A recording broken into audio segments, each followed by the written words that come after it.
ବୁଢ଼ୀଟି କାନ୍ଦୁଥିଲା କାହିଁକିର ଦ୍ୱିତୀୟ ଭାଗକୁ ଆପଣମାନଙ୍କୁ ପୁଣି ଥରେ ସ୍ୱାଗତ। ହେଲେ ଏକେଲେ ସେ ଘରଟାକୁ ଯାଇ କ'ଣ କରିବ? ବରଂ ଏମିତି ବୁଲି ବୁଲି ରାତି ପାହିଯାଉ, ଏହା ଭାବି ଜଗୁଆଳି ପୁଅ ନିଜର ତରବାରି ଧରି ପୁଣି ଆଗକୁ ଚାଲିଲା। ଏମିତି ଯାଉ ଯାଉ ଜଗୁଆଳି ପୁଅ ଯାଇ କିଛି ଦୂରରେ ଥିବା ଏକ ପୁରୁଣା ମନ୍ଦିର ପାଖରେ ପହଞ୍ଚିଲା। ମନ୍ଦିର ଚତୁଃପାର୍ଶ୍ୱରେ ବୃକ୍ଷଗୁଡ଼ିକ ଏପରି ରହିଛି ଯେ ସେହି ବୃକ୍ଷମାନଙ୍କ ଲାଗି ମନ୍ଦିର ଅଧିକ ଅନ୍ଧାର ଦେଖାଯାଉଥିଲା। ଜଗୁଆଳି ପୁଅ ଯାଇ ମନ୍ଦିର ପାଖରେ ପହଞ୍ଚିକି ନାହିଁ ହଠାତ୍ ତା କାନକୁ କାହାରି କଥାବାର୍ତ୍ତା ହେବାର ଶୁଭିଲା। ଏତେ ରାତ୍ରିରେ ପୁଣି ଏହି ମନ୍ଦିର ମଧ୍ୟରେ କେତେଜଣ ଏକାଠି ହୋଇ କ'ଣ କରୁଛନ୍ତି? ସେହି ସନ୍ଦେହରେ ଜଗୁଆଳି ପୁଅ ପାଦ ଚାପି ଚାପି ଯାଇ ମନ୍ଦିର ପାଖରେ ଥିବା ଗୋଟିଏ ଘଞ୍ଚ ବୃକ୍ଷ ଥିବା ସ୍ଥାନରେ ବସିଯାଇ ସେମାନଙ୍କ କଥା ଶୁଣିଲା। ସେମାନେ 4 ଜଣ ଚୋର ଥିଲେ। ସେହି ରାତ୍ରିରେ ସେମାନେ ଚୋରି କରିବା ଲାଗି ସିଦ୍ଧାନ୍ତ କରୁଥିଲେ। ସେମାନଙ୍କ ମଧ୍ୟରୁ ପ୍ରଥମ ଚୋରଟି କହିଲା, ଆଜି ଯଦି ଥୋଡ଼ାଏ ଟଙ୍କା ସୁନା ରୂପା ମୁଁ ପାଇଯିବି, ତାହେଲେ ଠାକୁରାଣୀଙ୍କ ପୂଜା ଲାଗି ସୁଣ୍ଡି ଦୋକାନକୁ ପୂରାପୂରି ଖାଲି କରିଦେବି।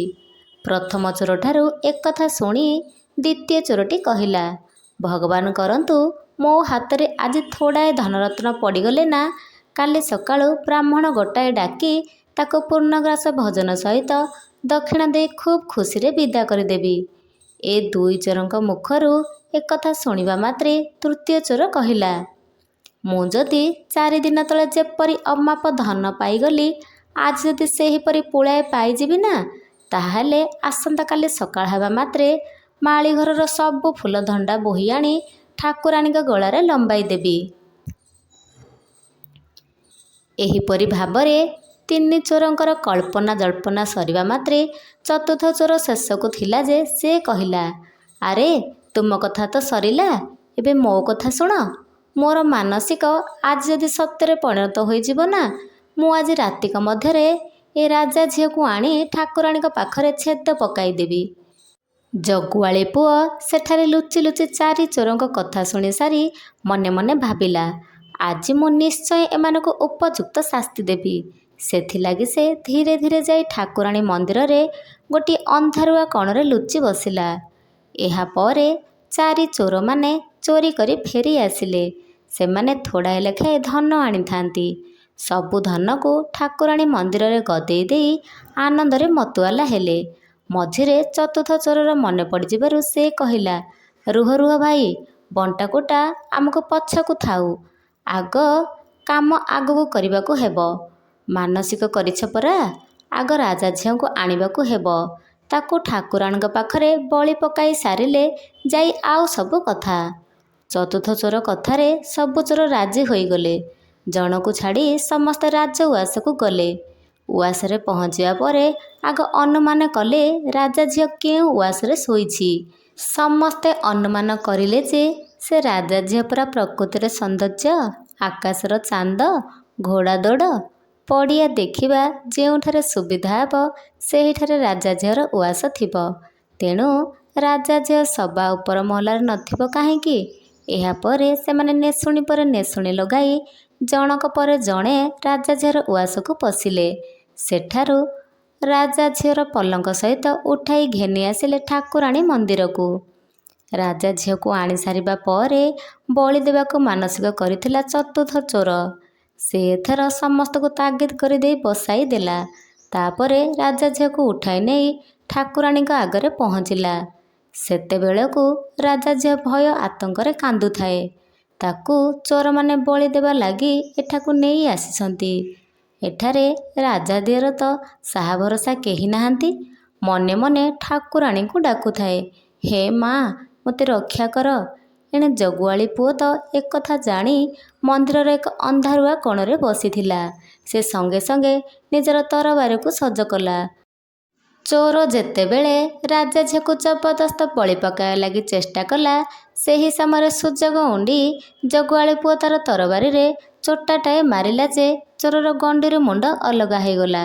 ଚୋର ତ ମରିଗଲା। ସେଠାରେ ପୁଣି ଆଉ 3 ଜଣ ଚୋର ଅଛନ୍ତି। ସେମାନଙ୍କୁ ଖତମ ନ କରିବା ଯାଏ ଜଗୁଆଳି ପୁଅକୁ ବିପଦ। ଆଗ ସେ 3 ଜଣଙ୍କୁ ହାଣି ସାରିବ, ତାପରେ ଯାଇ ରାଜା ଝିଅକୁ ରାଜା ଉଆସରେ ଛାଡ଼ିବା କଥା। ତାପରେ ରାଜା ଝିଅକୁ ଚୁପି ଚୁପି କରି କହିଲା, ତମେ ଏବେ ନିର୍ଭୟରେ ଠାକୁରାଣୀଙ୍କ ଘରର କୋଣରେ ଲୁଚି କରି ବସ। ମୁଁ ସିନା ଗୋଟିଏ ଚୋରକୁ ହାଣିଦେଲି, ଏଠାରେ ପରା ଆଉ 3 ଜଣ ଚୋର ରହିଛନ୍ତି। ଆମ ଚାଲିଯିବା ସମୟରେ ସେମାନେ ନିଶ୍ଚୟ ଆମ ସହ ହଙ୍ଗାମା କରିବେ। ଆମେ କାହିଁକି ଅଯଥାରେ ସେ ବୋଲକୁ ପଶିବା? ସବୁଠୁ ଯାହା ଆମ ଲାଗି ସୁବିଧା ତାହା ମୁଁ କରୁଛି। ତମେ ଖାଲି ନୀରବ ହୋଇ ନିଃଶବ୍ଦରେ ଏଇ କୋଣରେ ଲୁଚି ବସ। ଜଗୁଆଳି ପୁଅ କଥାରେ ରାଜା ଝିଅ ଅନ୍ଧାରୁଆ ଦେଖି ଠାକୁରାଣୀଙ୍କ ମନ୍ଦିରରେ ଗୋଟିଏ କୋଣରେ ଲୁଚି ବସିଲା। ଏହାପରେ ଚୋରମାନେ କଥା ହେଲେ, ଆରେ ଏଯାଏ କ'ଣ ସେ ରାଜା ଝିଅକୁ ବଳି ଦେଇ ସାରି ନାହିଁ?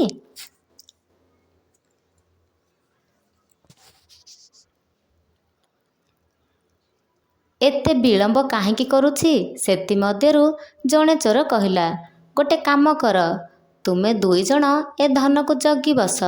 ମୁଁ ଏକା ଯାଇ ଦେଖି ଆସେ ସେ ଏତେବେଳ ଯାଏ କ'ଣ କରୁଛି।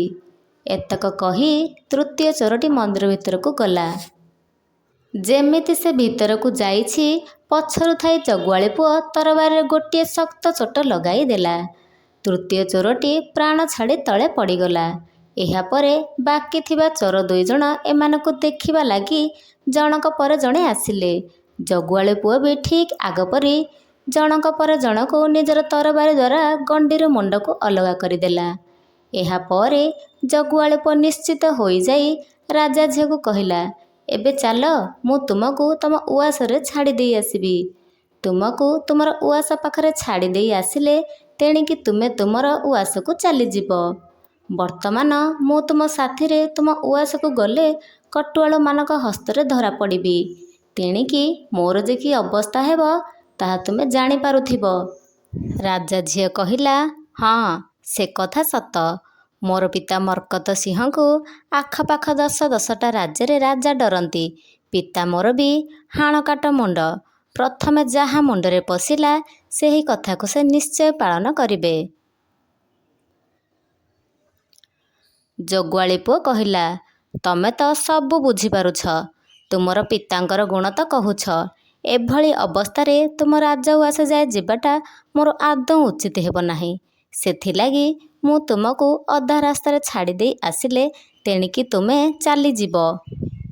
ରାଜା ଝିଅ କହିଲା, ଜନ୍ମ କାଳରୁ ତ ମୁଁ ରାଜ ଉଆସରେ।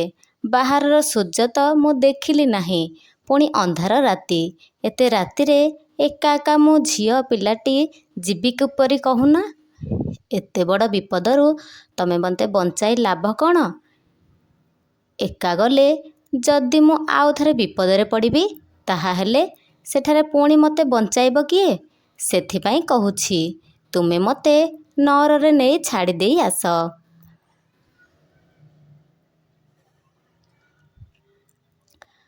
ରାଜା ଝିଅର କଥାରେ ଜଗୁଆଳି ପୁଅ ରାଜି ହେଲା।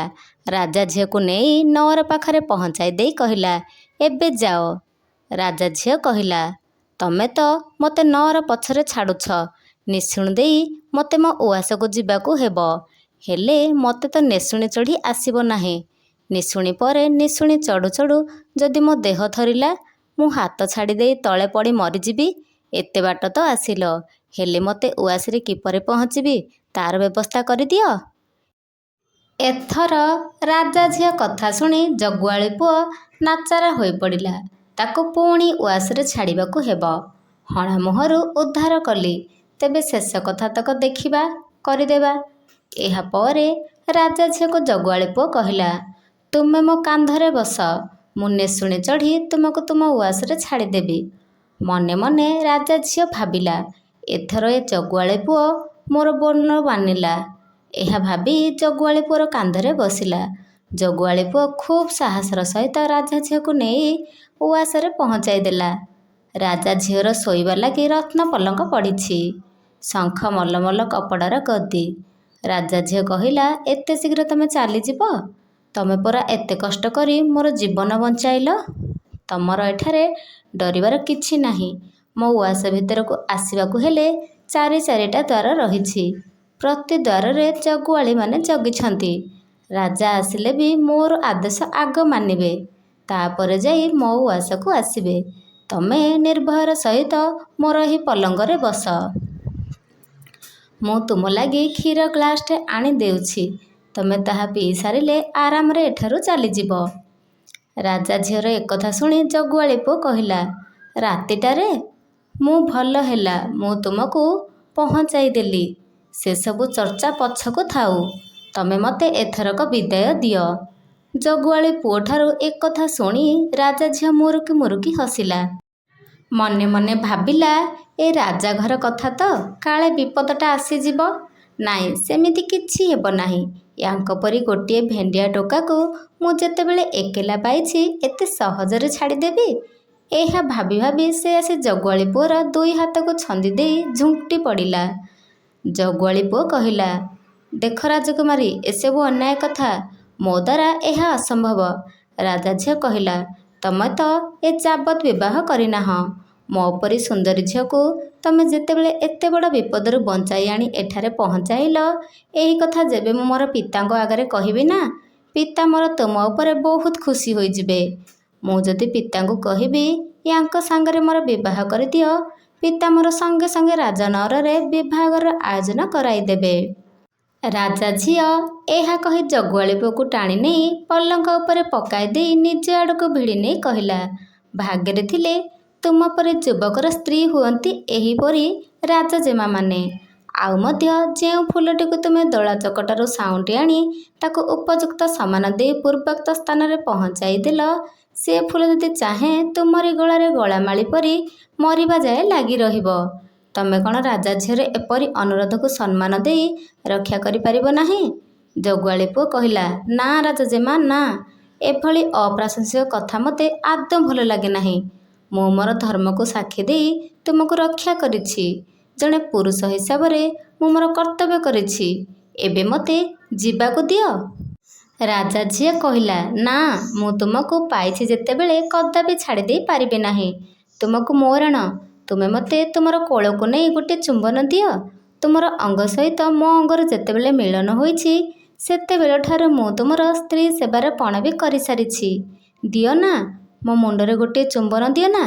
ରାଜା ଝିଅ ଏପରି ଅଳି କରି ଜଗୁଆଳି ପୁଅକୁ ପୁଣି ଥରେ ପଲଙ୍କ ଉପରକୁ ଭିଡ଼ି ନେଇ ମୁଣ୍ଡରେ ତାର ଚୁମା ଦେବାକୁ ଲାଗିଲା। ଜୋର କରି ଭିଡ଼ି ନେଇ ପଲଙ୍କ ଉପରେ ଶୋଇବାକୁ ଚେଷ୍ଟା କରିବା ସମୟରେ ଜଗୁଆଳି ପୁଅ ଖୁବ୍ ବିରକ୍ତ ହୋଇଯାଇ ରାଜା ଝିଅକୁ ଠେଲି ଦେଇ ପୁଣି ସେହି ନିଶୁଣି ଦେଇ ପଳାଇ ଯିବାକୁ ନିଶୁଣିରେ ଓହ୍ଲାଇ ଯିବାକୁ ଲାଗିଲା। ଅଧା ନିଶୁଣିରେ ପହଞ୍ଚିଲା ବେଳକୁ ରାଜା ଝିଅ ସେପରି ଅନ୍ୟାୟକୁ ସହ୍ୟ ନ କରିପାରି ସଙ୍ଗେ ସଙ୍ଗେ ଚିତ୍କାର କରିଲା, ଚୋର, ଚୋର, ମୋ ଉଆସକୁ ଏଇ ଚୋର ଆସିଥିଲା, ତାକୁ ଧର, ଧର ସମସ୍ତେ। ରାଜା ଝିଅର ଚିତ୍କାର ଶୁଣି ସଙ୍ଗେ ସଙ୍ଗେ ନଅରରେ ଯେତେ କଟୁଆଳ ଥିଲେ ସମସ୍ତେ ଅସ୍ତ୍ରଶସ୍ତ୍ରରେ ସଜ୍ଜିତ ହୋଇ ଧାଇଁ ଆସିଲେ। ସେତେବେଳକୁ ଜଗୁଆଳି ପୁଅ ଭାବୁଛି ଯେ ଏ ସଂସାରରେ ଆଉ ଧର୍ମ ନାହିଁ। ଭଲ କରୁ କରୁ ମୋର ଅପରାଧ ହେଲା, ଏବେ ଏହି ରାଜା ଝିଅ ଲାଗି ମୋତେ ମନ୍ଦ ଫଳ ଭୋଗିବାକୁ ହେବ। ଏମିତି ଭାବି ଭାବି ଯେତେବେଳେ ନିଶୁଣିର ଶେଷ ଫଳରେ ଓହ୍ଲାଇ ପଳାଇ ଯିବାକୁ ଚେଷ୍ଟା କରେ, ସେତେବେଳେ କଟୁଆଳମାନେ ଜଗୁଆଳି ପୁଅକୁ ଘେରି ଯାଇ ବାନ୍ଧି ପକାଇଲେ।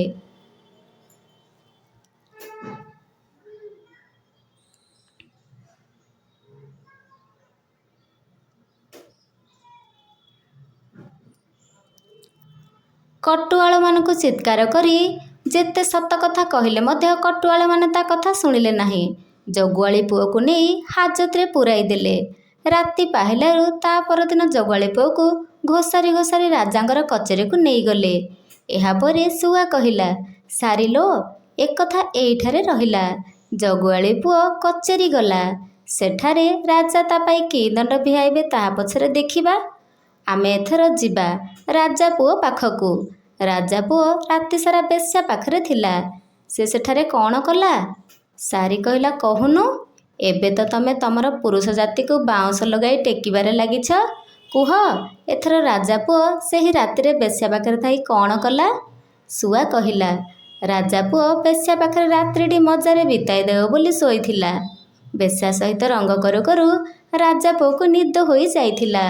ସକାଳୁ ରାଜା ପୁଅର ନିଦ ଭାଙ୍ଗିଗଲା। ଆଖି ମଳି ମଳି କରି ସେ ଭାବିଲା, ଦେଖିଲା ରାତ୍ରିଟା ସାରା ମୁଁ ଏଠାରେ ରହିଗଲି। ତେଣେ ସାଙ୍ଗ ଜଗୁଆଳି ପୁଅ ମୋତେ ଚାହିଁ ଚାହିଁ କ'ଣ କରୁଥିବ? ଏହି କଥା ଭାବି ରାଜା ପୁଅ ଚାହିଁଲା ବେଶ୍ୟାକୁ କିଛି ପୁରସ୍କାର ଦେଇ ତାଠାରୁ ବିଦାୟ ନେବ।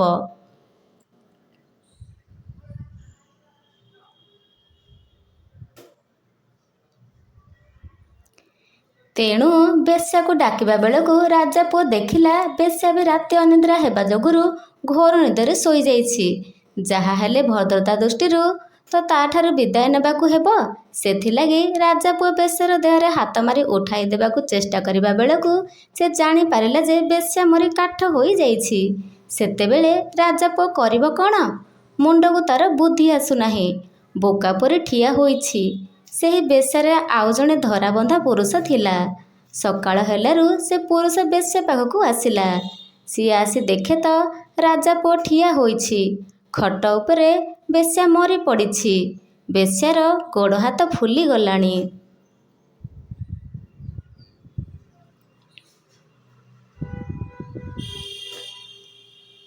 ତାହା ଦେଖି ତା ପୁରୁଷ ଖୁବ୍ ଜୋରେ କାନ୍ଦିବାକୁ ଆରମ୍ଭ କରିଦେଲା। ସେ ପୁରୁଷ କାନ୍ଦିବାରୁ ବେଶ୍ୟାର ମରିଥିବା କଥା ପ୍ରକଟ ହୋଇଗଲା। ସଙ୍ଗେ ସଙ୍ଗେ ବେଶ୍ୟା ଘରେ ଲାଗିଗଲା ମେଳା। ସହର ସାରା ଲୋକ ସେଠାକୁ ଧାଇଁ ଆସିଲେ। ସତେ ଯେପରି ଗୋଟିଏ ମେଳାର ଲୋକ ସେଠାରେ ଜମିଗଲେ।